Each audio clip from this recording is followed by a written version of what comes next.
أفدمو همو دمن وشاد بینرن هجا جه استودیوین دنگ امریکا لواشنطن پایتخت ام به خلک کانو یا حفرنگ ودگرن.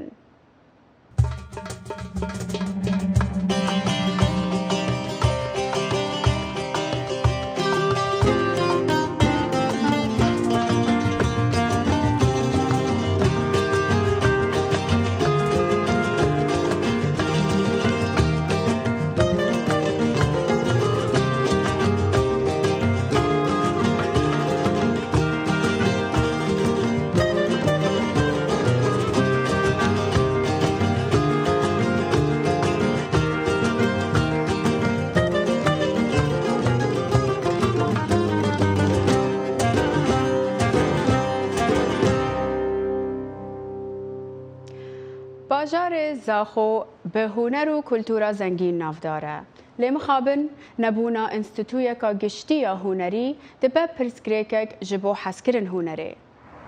هرچند زاخو وارگه استرانبیجن ناودنگه مینا ایاز و اردوان و گلک استرانبیجندی لماوی چندین سالای سازیه که حکومی لوی باجاری نهات یدام از راندن که هنرمندن اکادمی لبدرچن.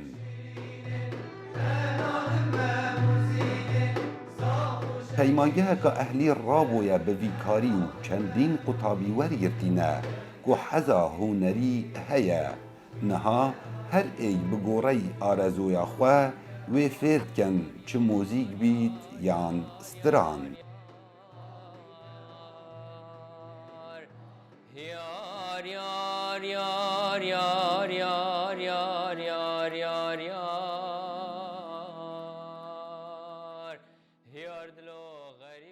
مقولة يعني جدس بكي حزامن أو بي وش بتشيكا هي خا يعني أسيد جاستران قلتني رابم جبر هندي جك أبي چنده از پال دام کو ستران قلتني بحال بجيرم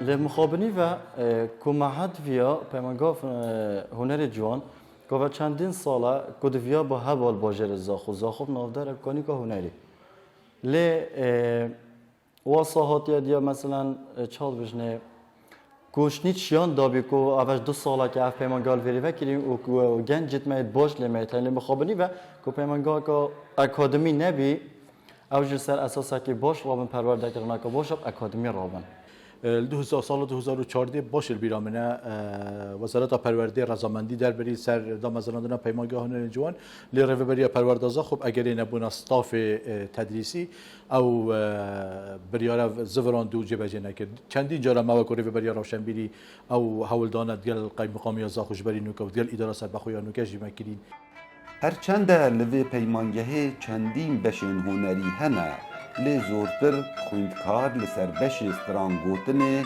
هاتینه دامزراندن اف چنده و دیاریت میجویا خلک زاخو گوت کوندا او خمخورن استرانا کردینه سمید ماد بجن کو زاخو سر خاطره هنر استران دگلک دولمندش بر هندر بجن زاخو واجر هنرمنده ما حبشن هنریت هین هنر حب بشاب خوابت گریتتن بله کو زاخو هندی دولمندت هنر استران گوتنه ده افریقا نودنگی که باش خلک ناو باجر هنرمنده باز کته بتریا او قطابیت این دفمه رحکات تمام بیانکات تمام یه هین بو هنر استران گوتنه ماوی زیدتری 2 سالانه لوی پیمانگه زیدتری 7 خوندکار هاتینه ورگرتن جه هر دو رگزان دیسان لسر چندین بشا هاتینه بلاف گرن آرمانجا سرکی اوه کو نوه که اکادمی بیاوه هنری دا پرورده بکن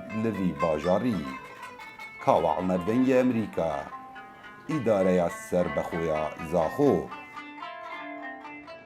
پشتی گرتنا چند ناوندن پروردهی موزیک لباجار هلبجا موزیک جنک بریاردا مالا خواه بکه جه پروردهی آمیرا دفه که عمل چیرو کوی بنرن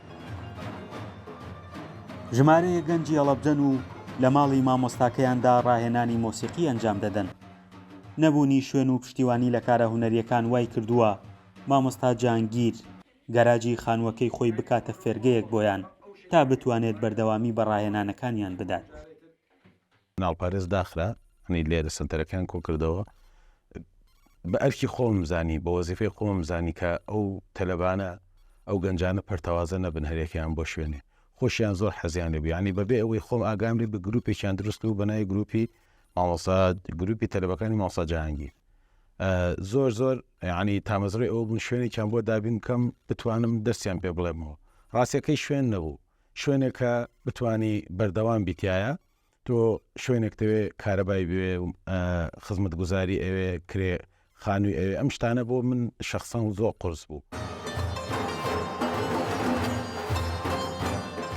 حەز و خولیایەکی زۆر لەلایەن گەنجانی هەڵەبجەوە بۆ فێربوونی ئامێرە مۆسیقیەکان هەیە ئەمە ژوای کردووە هەفتانە دووجار بێنە ئێرە و بە شێوەیەکی ئەکادیمی فێری ئامێرە مۆسیقیەکان ببن.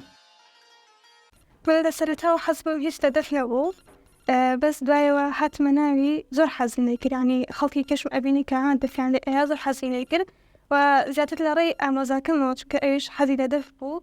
حەزێکی زۆرم بۆ ئامێری دەف هەیە لە هەفتەیەکە دووجارین بۆ فێرگەکەی مامۆستا جانگیر و بە شێوەیەکی ئەکادیمی فێری ئامێری دەفە بین.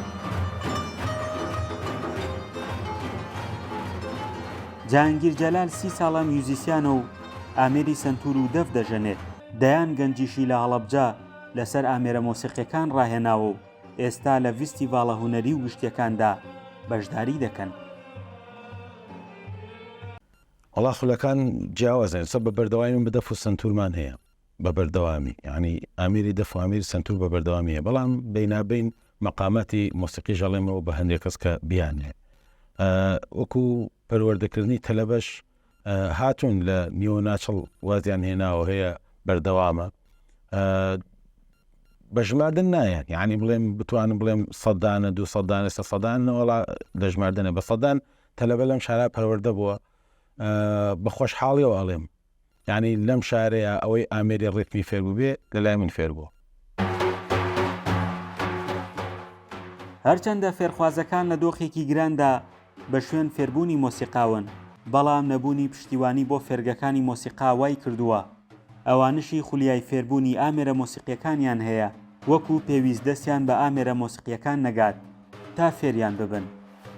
فەرحان هەورامانی دەنگی ئەمریکا هەڵەبجە.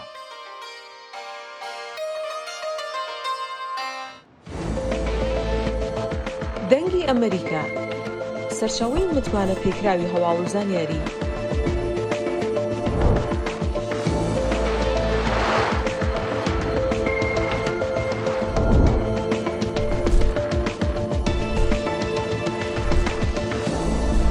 لە ماڵپەڕ و تۆڕە کۆمەڵایەتیەکانی دەنگی ئەمریکاوە ئاگاداری هەواڵ و گۆڕانکاریەکانی جیهان بە.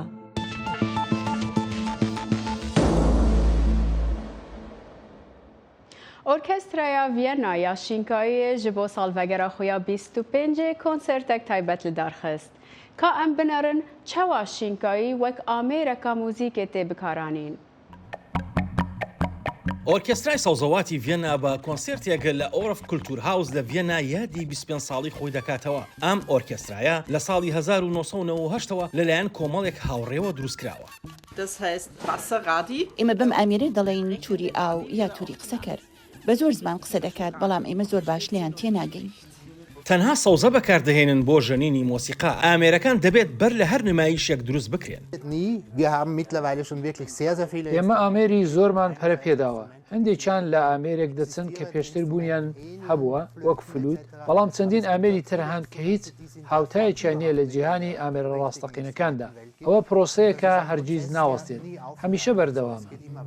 ئامێرە مۆسیقیە کلاسیکەکان بە تەنیا ناتوانن هەموو دەنگێک دروستکەن ئەوان دەیانەوێت شێوازێکی جیاواز و هارمۆنیەت و دەنگی جیاوازی مۆسیقا بەرهەم بهێنن.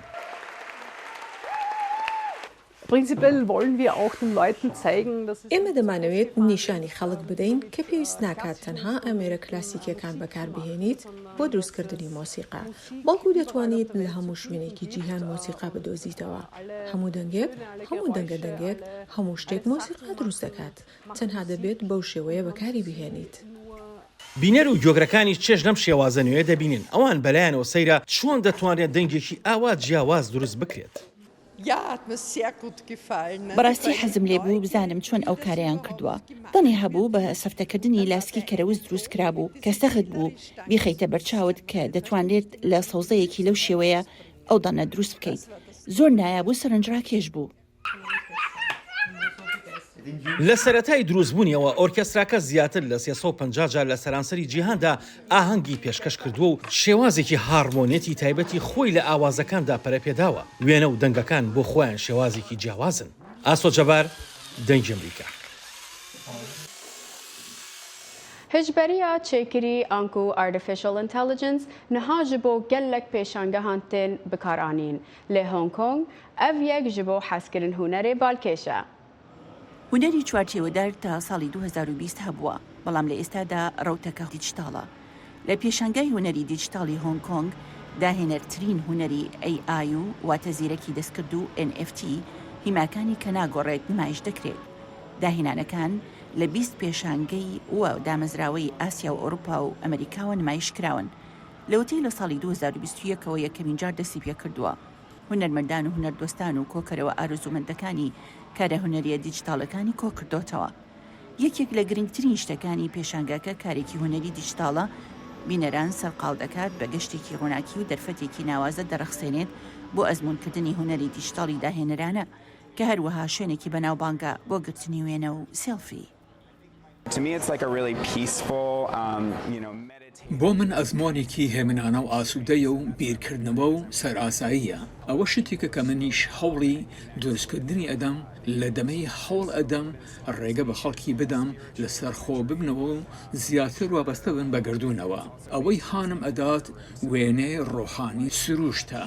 هەروەها لە ژوورەکانی ئاوێنە بێکۆتاییەکاندا حەزم لە ڕووناکی و ڕنگدانەوەیە و بە فری دایمەنشن واتە سێڕەهەندی دەتوانم وێنەکان دەرەژە پێ بدەم و شتەکان بە شێوەیەک دەستکاری بکەم زیاتر لەوەی کە لە ژیانی ڕاستەقینەدا دەتوانیت کەواتە ئەوە هەروەها لە ڕاستی ناچێت.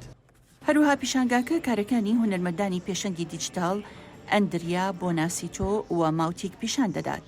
جڵیان هاوارد دامەزرێنەر و بەڕێوبەری پێشانگای جیهانی دیجیتاڵی هونەر جەخت دەکاتەوە سەر ئەوەی کە هونەری دیجیتال شێوەیەکی نوێی هونەرە. ئامرازێکی ئێجگار نوێیە بۆچۆ دەبێت زۆرت پێ بێت. باوەڕم پێ بکە زۆرێک لە بازرگانانی هونەر و پسپۆڕانی هونەری ئاگاداری هونەری دیجیتاڵین، بەڵام بەهۆی ڕەوتە نوێەکانەوە کاتێکی زۆری دەوێت تا بتوانن فریای ئەو شتانە بکەون کە ڕوودەدان. و هەروەها پەروەردە ئێجگار گرنگە دەبێت شارەزایانی هونەر پەروەردە بکەین و دواتر دەتوانین زانیاریەکان لەگەڵ کۆکەرەوانی هونەر دابەش بکەین. کەواتە خەریکە دەگەینە ئەو ئاستا بەڵام تەنها کاتی دەوێت. پێم وایە پێویستە خەڵکی بەگشتی و کۆکەرەوەکانمان بزانن کە تەکنۆلۆژیای بلۆکچین چییە، تەکنۆلۆژیاکە چی لە پشتە و بۆچی گرنگە و لەگەڵی ئاشنا بن. هەروەها پێشانگاکە سنوورەکانی نێوان داهێنانە هونەرەکانی مرۆڤ و زیرەکی دەستکرد دیاری دەکات. دوو هونەرمەندی دیجیتاڵی وەک پێشەنگ بۆ ئەم ساڵ هەڵبژێردان کە ئەوانیش کلێر سیلڤەر و بۆتۆ. هونەرمەندی ئەمریکایی بەرەچەڵک تایوانی بنکە لە هۆنگ کۆنگ جۆناتان جەیلی لەبارەی بەکارهێنانی تەکنۆلۆژیای نوێ لە هونەردا ڕێگایەکی ئەرینی دەگرێتە بەر. ئەمڕازەکانی زیرەکی دەستکرد تەنها ئامڕازێکن یارمەتی خەڵک دەدا لەسەر داهێنان و یاخۆڵقاندنی پەیامێک کە دایانەوێت بیکەن بۆ زۆربەی هونەرمەندان و وێنەکێشان ڕەنگە ئەمە کارەکەیان لێ تێک بدات، بەڵام لەو باوەڕدام هەرە باشەکەیان لەگەڵی ڕایەت هەڵبەتە بەڵێ لە بۆچوونێکی تەکنیکیەوە زیرەکی دەستکرد لە ڕاستیدا شتی سەرنجڕاکێش دەکات، بەڵام ئەوان نین کە لە ئێستادا بیرۆکەکاندا ئەهێنن وایە بەڵکو ئەزمموی مرۆڤە کە بۆ من هەندێک لە هەرە مەزنترین هونەرەکان دروست دەکات. پێشانگای هۆنگ کۆنگ بۆتە شوێنێکی فەرهەنگی بۆ ئارزومەندانی هونەر و تەکنۆلۆژیا بۆ ئەزمونکردنی گەشتێک لە جیهانی داهێنان و هێزی گۆڕینی تەکنۆلۆژیا بۆ گۆڕینی دەربڕینی هونەری. ئامێرێک کو حەتاڤ و ستێران دشۆپینە ڕەنگە لە مەزادەکێ بە 2.5 ملیۆن پاوندن بریتانی وەرەفرۆشتن.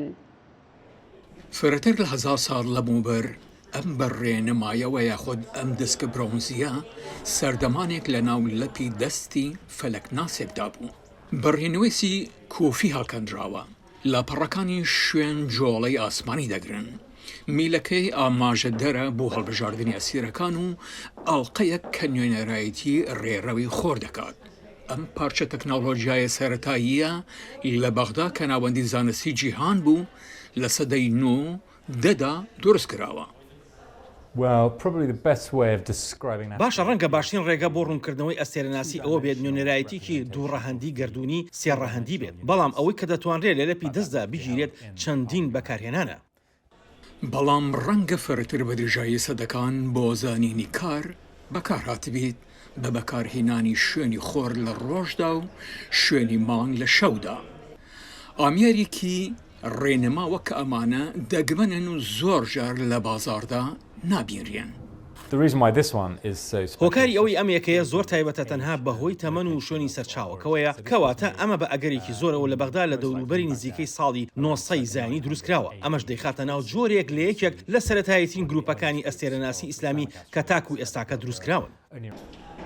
بەشەکانی تر بریتین لە جامێکی پێوانەکردنی برۆنزی کە نوێژ و ستایشی خوای لەسەر نووسراوە. مێژوەکەی دەگەڕێتەوە بۆ ساڵی 1984 زایانی و لەوانەیە چارەکە ملیۆن پاوەندێک بهێنێ. هەروەها بخۆر سوتێنەرێکی سەدەی 12 لە شیوەی باڵندەدا هەیە کە بە 150 بۆ 200,000 پاوەند مەزەندە دەکرێت. پاشان هەڵبژاردەیەک لە قاپ هەیە، هەمویان لە تورکیان و هەمویان بە نەخشی گۆڵاوی ئاڵۆز ڕازاوەتەوە کە تایبەتە بە هونەری ئیسلامی کۆن. قاپێکی شوشەیی دەگمەن لە مەسر یان سووریە دەگەڕێتەوە بۆ سەدەی 14 دەتوانێت تا 800,000 پاوەند بەدەست بهێنێت. بەڵام ئەوە ئەستورولابەکەیە کە بەڕاستی نرخێکی بەرزی هەیە. باشە ئەسترۆلابەکە یان ڕێنماکە ئێمە خەمڵاندنی ئەم ئەسترۆلابەمان بە 1.5 بۆ 2.5 ملیۆن پاوەند داناوە کە دەیخاتە بەرزترین پۆلی ئەو پاچانەی کە لە بازاری ئیسلامیدا پێشکەش دەکرێن. بۆ شتێکی کەمێک مۆدرنتر خانووی زیادکردنەکە تنی هونەری سەدەی 20می ڕۆژەڵاتی ناوەڕاستیش ئەنجام دەدات. بەشی سەرەوە تابلۆیەکی هونەرمەندی کۆشکوردووی تورک فەخرنیسا زەیدا. یەکێک بوو لە یەکەم ژنان کە چووە خوێنگای هونەر لە ئەستەمبوڵ و بە تابلۆی ئەندازەیی ناسراو بوو. فەرەنیسا زەید یەکێکە لە هونەرمەندە گرنگەکان چونکە پێم وایە بەردەوام بربەستەکاری دەشکاند. ئەو بەردەوام تاقیکردنەوەی دەکرد. هەموو شتێک کە ئەو دەیکرد نوێ بوو، ڕادیکال بوو، جیاواز بوو، زۆر سەرنجڕاکێش بوو. زەید هاوسەرگیری لەگەڵ شازادەیەکی عێراقی کردووە کە لە کۆدەتاکەی ساڵی 1958 بەغدا خێزانەکەی کۆمەڵکوش کران. لە کاتێکدا هاوسەرەکەی لەو چارەنووسە ڕزگاری بوو، کارەساتەکە کاریگەری درێژخایەنی لەسەر هۆنەری زەید هەبوو. موزەخانەیە نەتەوەی یا ژنندە هونەرێدا لێ واشنتنە پایتەخت پشتی 2 ساڵان ji ژنوڤە ئاواکردنê deriyên xweş بۆ xelkê vedike. دوای 2 ساڵ کارکردن لە فراوانکردنی مۆزەخانەی نیشتیمانی ژنان لە بواری هونەردا لە واشنتن دیسی، مۆزەخانە نۆژەنکراوەکە لە پایتەختی وڵاتەکەدا لە 21 ئام مانگی دێدا کراوەیە. ئاسانکاری زیاتریش بۆ خاوەن پێداویستی تایبەت کراوە. هۆڵەکانی پێشانگاکان فراوانترن و کۆمەڵی نمایشی مۆزەخانەکەش بە ڕێژەی نزیکەی لە 140 گەشەی کردووە. ئێستا نزیکەی 6,000 کاری هونەری و شاکاری لێیە. لە نێویشیاندا فریدای بەناوبانگ مۆزەخانەکە خۆی ئامادە دەکات بۆ پێشاندانی کاری ژنە هونەرمەندەکانی مۆدێرن. ئێمە پێشنگایەکی تایبەت بە ژنان لە ژێرناوی سکای ئیزەلیمەت دەکەینەوە کە دەربارەی کاری ئەو پێکردتاشە ژنانەیە کە زۆر بوێرانە و بە کەرەستەی سیر کاریان تێدا کردووە تاوەکو کۆتایی مانگی 2 دەخرێتە بەرچاوی بینەران. پاشان بە درێژایی ساڵەکە پێشنگایەکی نوێ دەکەینەوە کە کاری 9 گروپ لە خۆ دەگرێت و پێکاتووە لە بەرهەمەکانی نێوان هونەری مێژویی و هاوچەرخدا. سەردانیکەران دەتوانن کارە بەناوبانگەکەی هونەرمەندی پورتوگالی جوانا ڤاسکۆ ببینن، هەروەها پەیکەری دووگیانی کە لایەن پەیکەتاشی ئەمریکی فەڕەنسی نیکی دی سانتفاڵەوە ئەنجام درراوە. هەروەها کاری نافورە لە دەرەوەی سنتەری پۆمپیدۆ لە پاریس. لە ڕاستیدا ژنان دوورن لە گەیشتن بە یەکسانی لە جیهانی هونەردا. پەیامی مۆزەخانەکە لە هەندێک ڕۆوە زۆر گرنگە. هیوای ئێمە ئەوەیە کە ئێمە بەردەوام بین و بگەینە هێنانەکەی یەکسانی جێندەری لە بواری هونەردا. لەو بڕوایەدا مۆزەخانەکەش گرنگ دەبێت بۆ هێشتنەوەی ئەوە و بیرکردنەوە لە داهێنان لە نێوان هونەردا لە هەموو ڕاگەزەکاندا. بەپێی ئاماری ماڵپەڕی بازاری هونەر ئارتنێت لە ماوەی نێوان ساڵانی 2008 بۆ 2020 کارەکانی ژنانی هونەرمەند تەنها یەک لەسەر دەی هەموو نمایشەکانی مۆزەخانەکانی ئەمریکا پێگەهێنن. بەرپرسانی مۆزەخانەی نیشتیمانی ژنان لە هونەردا هیوادارن کارەکانیان دەست بکەن بە گۆڕینی ئەو دۆخە. یەحیا بەرزنجی دەنجی ئەمریکا بۆ راپۆرتی کارینا بافرادژیان لە واشنگتنەوە.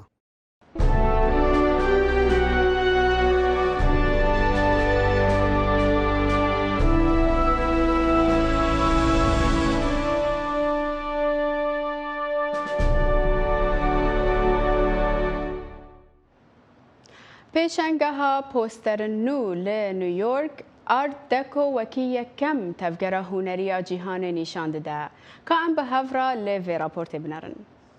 پیشەنگایەکی نوێی پۆستەر لە نیویۆرک بە ناوی بزوتنەوەی ئاردیکۆ لە ماوەی بەشی سەرەتای سەدەی 20دا پیشان دەدات. هونەری ئاردیکۆ بە بازرگانیکردنی ئاڤانگارد لە پۆستەر هاوس زیاتر لە 50 بەرهەمی تێدایە کە چیرۆکی ئەوە دەجێڕێتەوە کە چۆن ڕێکلامە ڕەنگاو ڕەنگ و ئەندازەیەکان بووە هۆی یەکەم بزوتنەوەی هونەری جیهانی. پۆستەرە هونەریەکان پۆستەری فەڕەنسا، سویسرا، یۆگسلافیا، ئۆرگوای، ژاپۆن، ئەڵمانیا و یەکێکیش لە ئەمریکا لەخۆ دەگرێت. ئەنجەلینا لەپەرد بەڕێوەبەری مۆزەخانەکە باسی لە کۆکردنەوەی پۆستەرەکان کرد. ئەگەری ئەوە هەیە کە پۆستەرمان لە هەر وڵاتێک هەبێ کە جەخت لەوە دەکەنەوە کە چۆن ئاردیکۆ یەکەم بزوتنەوەی هونەری جیهانی بووە. ئەنجلینا لەپەرد هەروەهاش ئاماژە بەوە دەکات کە ئەم شێوازە سەرەتا بە مۆدرنیزم ناو دەبرا بەڵام زۆر دوای سەردەمی گەشەسەندنی گۆڕدرا. تێزی سەرەکی من لەم پێشەنگەیەدا ئەوەیە کە چۆن ئاردیکۆ لە ڕاستیدا زاراوەیەکی دروستکراوە لە ساڵانی 60ەکاندا داهێنراوە. ئەوەی ئێمە لە ڕێکلامدا بە ئاردیکۆی دەزانین لە ڕاستیدا دەربڕینێکی ناوچەیە بۆ بزوتنەوەی ڤانگاردە ناوخۆیەکان کە بوونەتە بازرگانی. لەپەرد بە پۆستەرێکی جۆزف باینڈەر بۆ پیشانگای جیهانی نیویۆرک لە ساڵی 1939 لە بەشێکدا بە ناوی مەرجی دیکۆ کۆتایی بە پێشانگەکە دەهێنێت.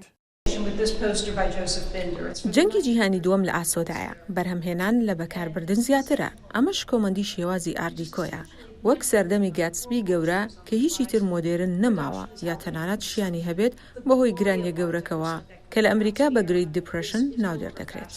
پێشانگاکە تا مانجی 2 ساڵی 2024 لە پۆستەر هاوس لە نیویۆرک بەردەوام دەبێت. حیدەر کەریم دەنجی ئەمریکا. لێ وڵاتی مەکسیک جادە و کۆڵان زیندی دەبن ji bo pîrozkirina roja miriyan an kodeyê dided. Gelo rûnijvanên Meksîk çawa amadekariyê dikin ka em li vê raportê jî binerin. شەقامەکانی شاری مەکسیکۆ سیتی هەموو ساڵێک لە مانگی دە و سەرەتاکانی مانگی 11 دەبنە گۆڕەپانی ئاهەنگگێڕانی خەڵکی شارەکە بە بۆنەی ڕۆژی مردووەکانەوە و تێیدا زۆرینەی خەڵک لەسەر شێوازی ئێسکە پەیکەرەکان جل لەبەر دەکەن و دەم و چاویان بۆیە دەکەن. وێنەی لە کاترینا سمبۆلێکی سەرەکی ئاهەنگی ڕۆژی مردووەکانە و خەڵک بە زۆری لەسەر شێوازی ئەو وێنەیە خۆیان دەڕازێننەوە.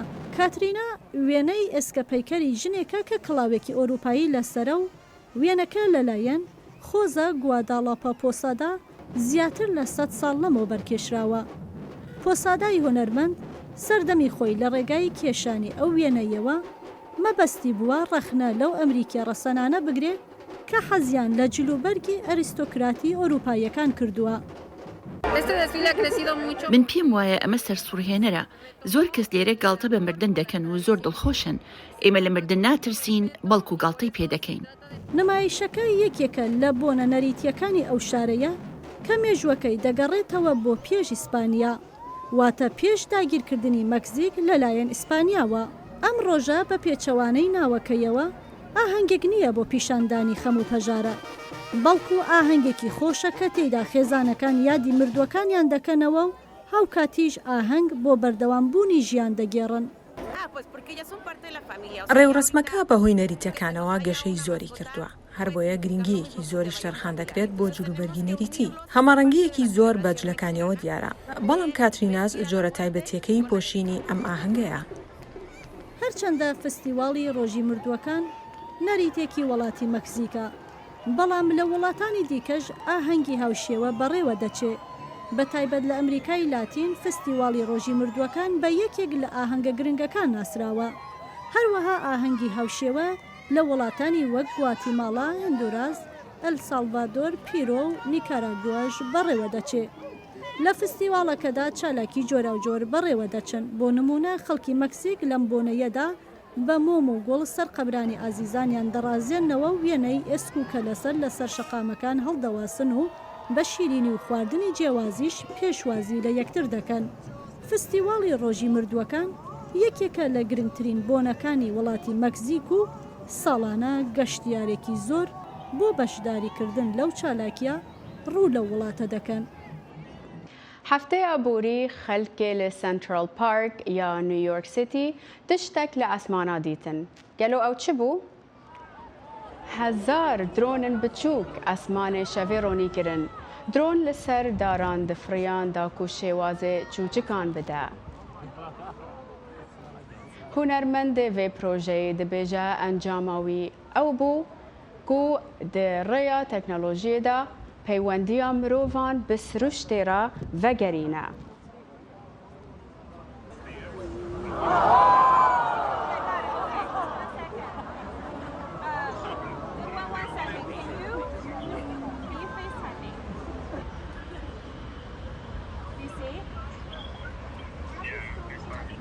اف پروژه هلبت پروژه روناهیان به درونان انجام هفکاریا 5 سالانه دنافبرا استودیوی که هنری لباجار نیویورک سیتی و شارداریا باجار نیویورک بود.